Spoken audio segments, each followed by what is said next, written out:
नमस्कार दोस्तों, मेरा नाम है अंशुमन नाइक और आप सभी का बहुत बहुत स्वागत है इंडियन डिफेंस न्यूज के डिफेंस टॉक सीरीज में, जहां पर हम रोज नए नए डिफेंस अपडेट्स के बारे में बात करते हैं। तो चलिए देर न करते हुए आज की वीडियो शुरू करते हैं।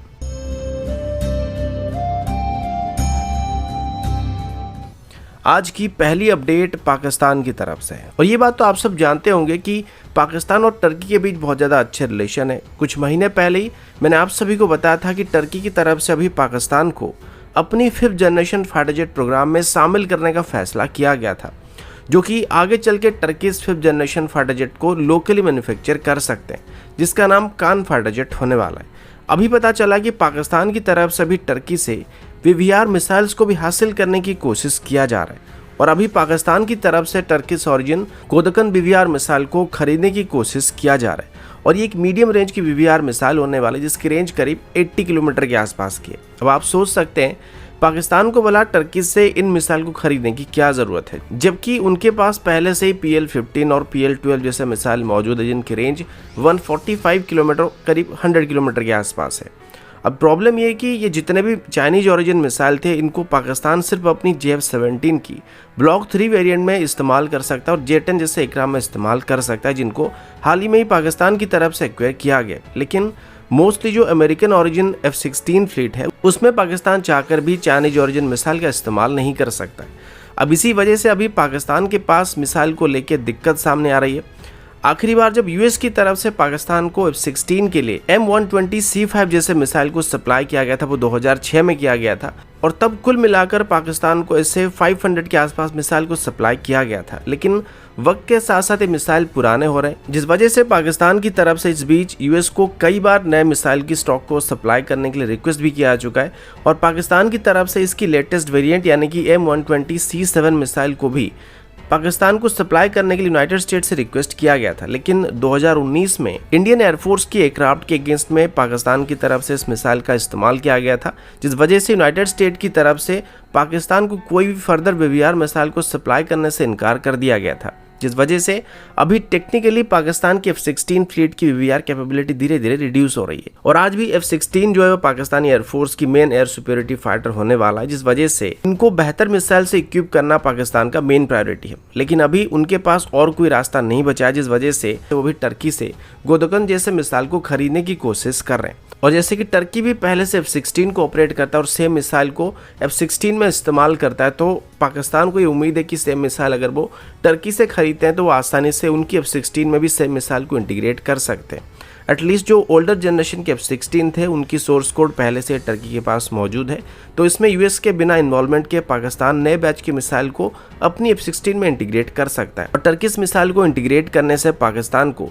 एक और फायदा ये होने वाला है कि उसे यूनाइटेड स्टेट के ऊपर डिपेंडेंट होना नहीं पड़ेगा, क्योंकि जंग जैसे हालात में अगर वो यूनाइटेड स्टेट की तरफ से सप्लाई किए गए मिसाइल को भारत के खिलाफ इस्तेमाल करते हैं तो यूनाइटेड स्टेट उनको रोक सकता है, फिर सप्लाई चेन को बंद कर सकता है। लेकिन अगर वो टर्किश ओरिजिन मिसाइल का इस्तेमाल भारत के खिलाफ करते हैं तो बदले में टर्की उनको सपोर्ट करने वाला है, साथ ही मिसाइल को सप्लाई करने वाला है, जिससे भले इन मिसाइल की रेंज थोड़ी कम हो, लेकिन इनकी सप्लाई चेन में जंग जैसे हालात में पाकिस्तान को कोई दिक्कत का सामना नहीं करना पड़ेगा और इसी वजह से वो भी यूनाइटेड स्टेट की M120C5 जैसे मिसाइल को खरीदने के बदले टर्किश ओरिजिन गोदकन जैसे मिसाइल को अपनी F-16 फ्लीट में इस्तेमाल करना चाहते हैं।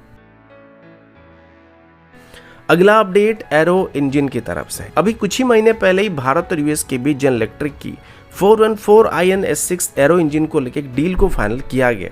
जिसमें भारत करीब 99 एरो इंजन को यूनाइटेड स्टेट से खरीदने वाला है और साथ ही इन इंजन को अभी भारत में लोकली मैन्युफैक्चर करने के साथ साथ इनकी लगभग 80% टेक्नोलॉजी को भारत के साथ शेयर किया जाने वाला और ऐसा यूनाइटेड स्टेट की तरफ से भारत को वादा किया गया, जिसके पीछे मेजर कारण ये कि अभी हालांकि हम सिर्फ 99 इंजन को खरीद रहे हैं, लेकिन आगे चल के हमको ऐसे और भी कई इंजन की ज़रूरत पड़ने वाली है और यूनाइटेड स्टेट को ये बात अच्छी तरीके से पता है कि आगे चल के भारत की तरफ से इनकी फॉलो ऑन ऑर्डर को किया जाएगा। तो इसी वजह से वो पहली बार अपनी इंजन की टेक्नोलॉजी को किसी देश के साथ शेयर करें, यानी कि पूरी तरीके से लगभग शेयर कर रहे हैं। अभी इसके बाद HAL की तरफ से बात बताया जा रहा है कि ये जो एरो इंजन होने वाली है जिसको हम अभी लोकली मैन्युफैक्चर करेंगे, ये दुनिया भर में कई एग्जिस्टिंग एयरक्राफ्ट में इस्तेमाल होता है और कई अपकमिंग एयरक्राफ्ट में इसका इस्तेमाल होने वाला काफ़ी पॉपुलर इंजन है। ये दुनिया भर में कई एग्जिस्टिंग एयरक्राफ्ट में इस्तेमाल किया था और कई अपकमिंग एयरक्राफ्ट में भी इसका इस्तेमाल होने वाला है, जिसमें F-18, ग्रिपेन और KF-21 जैसे एयरक्राफ्ट शामिल है। और हम खुद भी M का मार्क 1 वेरिएंट में और twin engine deck based fighter में भी सेम इंजन का इस्तेमाल करने वाले हैं, यानी कि twin engine deck based fighter के भी इनिशियल यूनिट्स में इसी इंजन का इस्तेमाल किया जाएगा। जब तक हमारी खुद की 110 किलोटन क्लास के इंजन को हम लोग नहीं बना लेते हैं, तब तक हमारे पास इसी इंजन को इस्तेमाल करने के अलावा कोई ऑप्शन नहीं बचा है। तो इसी वजह से अभी HAL का ये भी कहना है कि जब इनको भारत में बनाया जाएगा तो हम इसको सिर्फ डोमेस्टिक यूज के लिए नहीं बल्कि आगे चल के इनको एक्सपोर्ट करने के बारे में भी सोच सकते हैं। और इसके लिए अभी HAL की तरफ से कोशिश किया जा रहा है। हालांकि इसमें कुछ चैलेंजेस को हमको सामना करना पड़ सकता है, लेकिन HAL अभी इन इंजन्स को लोकली बनाने के अलावा इनकी एक मजबूत सप्लाई चेन को भी भारत में एस्टेब्लिश करने का फैसला कर चुका है, जिस वजह से जब भी कोई इस इंजन को खरीदने के लिए जनरल इलेक्ट्रिक के पास ऑर्डर को प्लेस करेगा तो उसमें HAL को भी शामिल होने का मौका मिलने वाला है। जिस तरीके से अभी अपाचे हेलीकॉप्टर की मेन एयरफ्रेम को भारत में बनाया जा रहा है, ठीक वैसे ही जनरल इलेक्ट्रिक की एरो इंजन की भी एक सप्लाई चेन को भारत में बनाने के बाद हमें भी इस इंजन की सप्लाई चेन में शामिल होने का मौका मिल सकता है।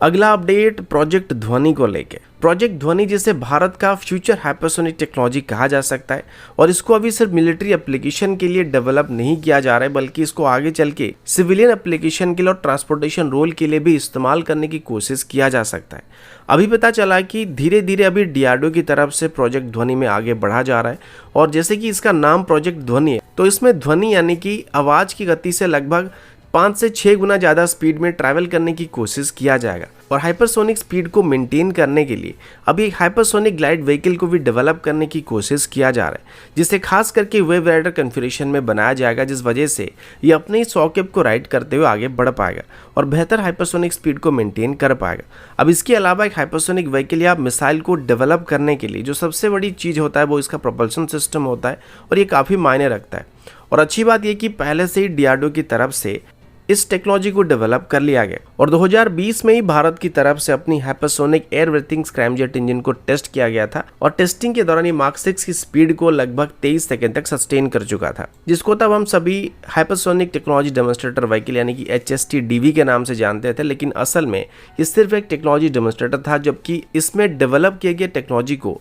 आगे चल के हम लोग प्रोजेक्ट ध्वनि में इस्तेमाल करने वाले, जो कि असल मायने में हमारा हाइपरसोनिक ग्लाइड व्हीकल होने वाला है और इसे बेस करके आगे चल के हाइपरसोनिक मिसाइल से लेके व्हीकल तक को डेवलप किया जाने वाला है। तो दोस्तों अभी के लिए इतना ही, मिलता हूँ आपसे अगले वीडियो में, तब तक के लिए जय हिंद, वंदे मातरम।